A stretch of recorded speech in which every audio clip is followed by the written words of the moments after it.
आणि यानंतर भाजपचे नेते सुधीर मुनगंटीवार सध्या आपल्या सोबत आहेत।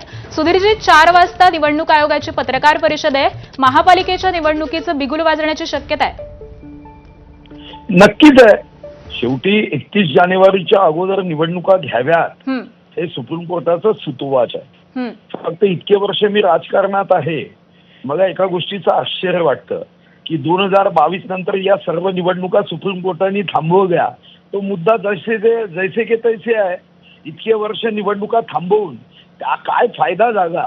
वित्त आयोगाचे 3,500 कोटीचं नुकसान महाराष्ट्राचं झालं। सुप्रीम कोर्टाच्या या निर्णयाच्या संदर्भामध्ये खरं तर 21व्या शतकामध्ये हे आश्चर्य आहे की या संदर्भात जो मुद्दा होता तो आरक्षणाच्या संदर्भात 2022च्या अगोदरही जो उद्भवला होता तो काही जिल्हा परिषद क्षेत्रातच होता।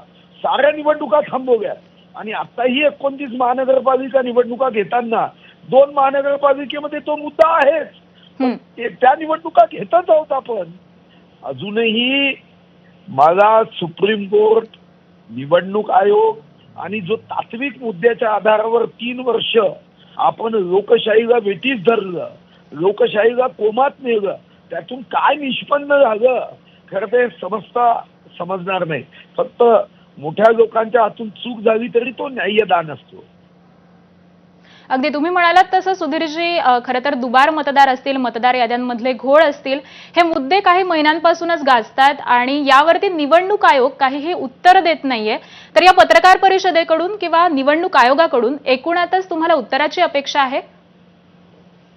नाही, मला वाटतं आजची पत्रकार परिषद नामनिर्देशन पत्र कधी द्यायचं, त्याची छाननी कधी करायची, परत कधी घ्यायचे, मतदान कधी आणि मतमोजणी कधी एवढ्या पुरतच मर्यादित असेल असं माझं मत आहे। हा, तिथं असणाऱ्या पत्रकार परिषदेतल्या पत्रकारांनी काही प्रश्न विचारले तर कदाचित उत्तर येऊ सुद्धा शकेल किंवा या प्रश्नाचा पत्रकार परिषदेशी संबंध नाही असं सांगून प्रश्न अनुत्तरितही राहू शकेल।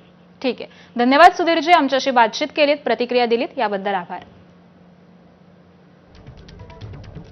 आज दुपारी 4 वाजता निवडणूक आयोगाने पत्रकार परिषद आयोजित केलेली आहे, त्यामुळे या पत्रकार परिषदेमध्ये